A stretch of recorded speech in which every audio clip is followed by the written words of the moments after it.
Баршаңызға сәлем. Адам немесе Фарух Тоқтамұратов 1993 жылы 4 желтоқсанда Қазақстанның Жамбыл облысы Меркі ауылында дүниеге келген.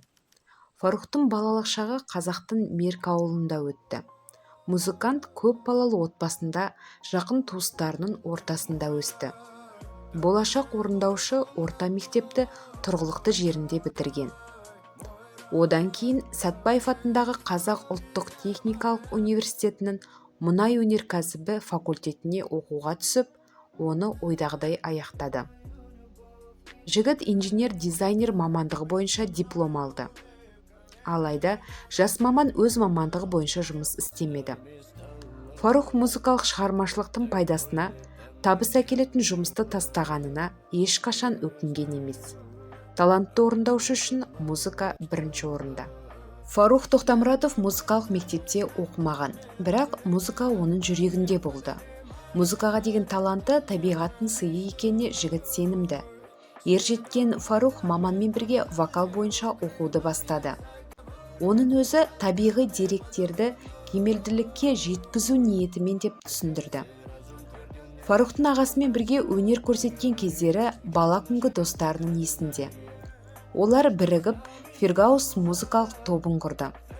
Біраз уақыттан кейін ағасы ән айтуды тоқтатты, бірақ Фарух өзінің сүйікті ісімен айналысуды жалғастырды. Фарух 2017 жылдан бері үлкен танымалдылыққа ие болды. Сымбатты жігіттің жанкүйерлері келесі композицияларды ерекше бағалады. «Мадам», «Та самая», «Нарисованная мелом», «Нелегальная», «Душа моей души», «Мелоди», «Мама, я устал», «Время не лечит». Ең көп жауаптар Instagram аккаунтында, ең көп тыңдау YouTube арнасында.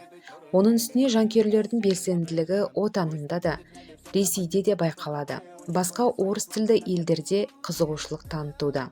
2021 жылдың күзінде «Нелегальная» композициясы үшін әнші Ресей мен ТМД-дағы сату бойынша алтын мәртебесі сыйлығын алды. Фарухтың әндеріне кәсіби түрде түсірілген бейнебаяндарды жанкүйерлер жоғары бағалады. «Мама, я устал» әніне түсірілген бейнебаян туралы айтсақ, бұл қысқа метражды фильмге көбірек ұқсайды. Келесі кезекте «Давай не болей» әнінің тұсаукесері өте сәтті өтті. Жүрек әні 2023 жылдың күзінде жарыққа шықты. Бірден Қазақстанда ғана емес, Германия, Вьетнам, Түркия, Италия, Украина және тағы басқа елдерде танымал болды. Ән жазуда ерекше ештеңе жоқ. Расында жүрек әнін бар жүрегіммен, жан тәніммен жаздым. Бұл ән тыңдармандарымның жүрегінен орын алса деген ниетпен, дейді әнші. Адам ең жұмбақ эстрада жұлдыздарының бірі. Ол орындаушы мен тыңдаушының арасында қандай да бір құпия болғаны дұрыс. Бірақ шығу тегімді жасыру ниетімде жоқ. Шығу тегі бойынша этникалық өзбек, арғы аталары қазақстандықтар. Олар әулетімен Қазақстанда өте ұзақ жылдардан бері. Сол себепті олар өздерін қазақпыз дейді.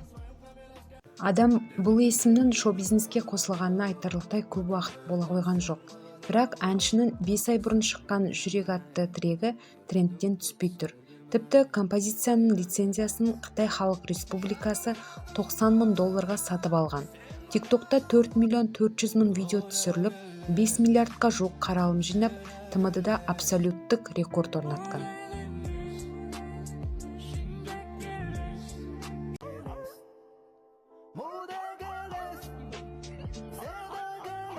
YouTube хостингінде дәл осы туындының жалпы тыңдалымы 100 миллионнан асып жығылады.